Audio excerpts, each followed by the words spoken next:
Let's talk about something that feels more urgent literally every day. What is all this technology actually doing to our brains?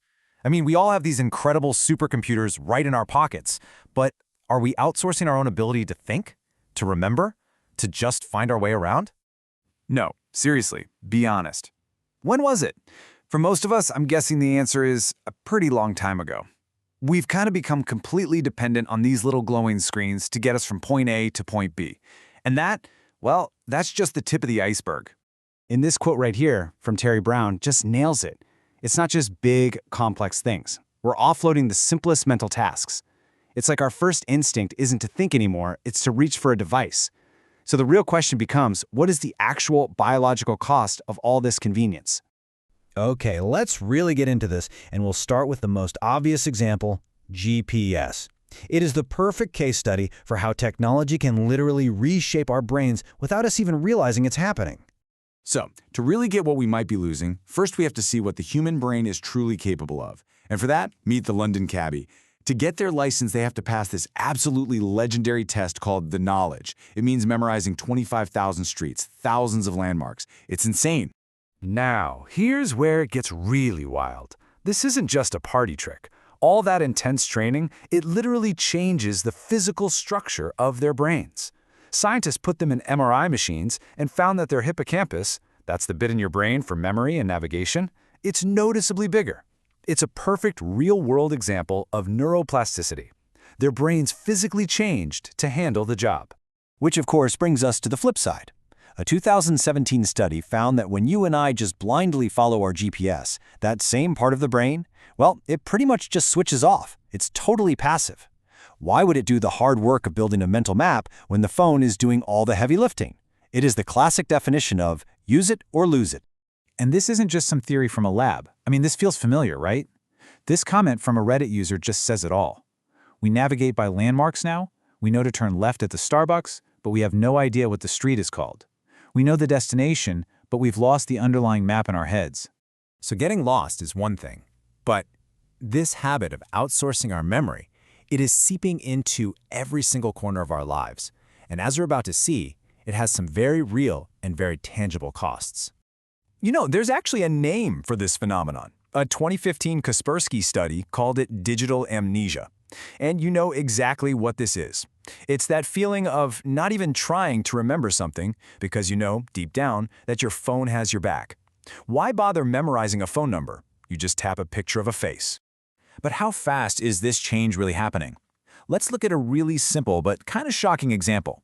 Back in 2015, a study found that this many people, A full 70% could remember their partner's phone number. You know, by heart, no looking it up. Seems like a pretty important piece of info to have locked in, right?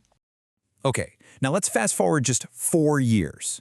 4 little years to 2019. That number, it dropped to this. Yeah, just 60%. That is a 10-point drop in no time at all. It just goes to show how quickly these basic memory skills can start to fade when we don't use them. And this has a massive impact in the professional world. As memory expert Jim Quick says, the 2 most expensive words in business are I forgot. Companies are spending billions, that's $83 billion on training, but we're showing up with our memory muscles totally out of shape. We forget most of what we learn almost as soon as we walk out the door. Okay, so is the answer to just chuck our smartphones in the bin and buy a bunch of paper maps? No, of course not. The tech isn't going anywhere. The real question is, can we learn to work with it in a smarter way? Can we team up with AI so that it makes us better, not, well, dumber? A fascinating new study looked at exactly this question. They gave people a pretty simple task. Look at a few details about someone and predict if their income is over or under $50,000. And here was the crucial part. For every single person they had to predict, they had a choice. Do I make the call myself, or do I delegate this one to an AI? So the researchers wanted to find out what kind of information would help people make the best choice. You know, when do you trust the machine and when do you trust your own gut? And what they found was incredibly revealing. They tried giving people 2 different types of clues. The first one, on the left here, was info about the data itself, things like how education level generally connects to income. The second clue, over on the right, was info about the AI's track record, basically how well it had done on similar predictions in the past. And here it is. This is the big aha moment. What they found was that giving people just one type of information, either about the data or about the AI, it didn't really help much at all. Performance was flat. But when they gave people both types of information, suddenly, boom, performance shot way, way up.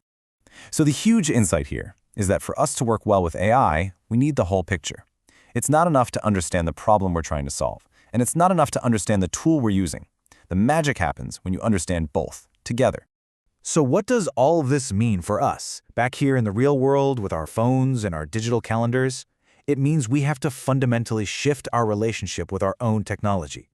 And here's what that new path could look like. First, just admit it. We're all outsourcing our brains a little bit. That's okay. Second, we have to understand that just passively leaning on these tools does make our own skills weaker. Third, and this is the big one from the study, we have to seek context. Don't just follow the blue dot on the map, look at the whole map first. And finally, when we have that context, we can go from being just a passive user to being an active, informed partner with our technology. And that brings us right back to the ultimate question.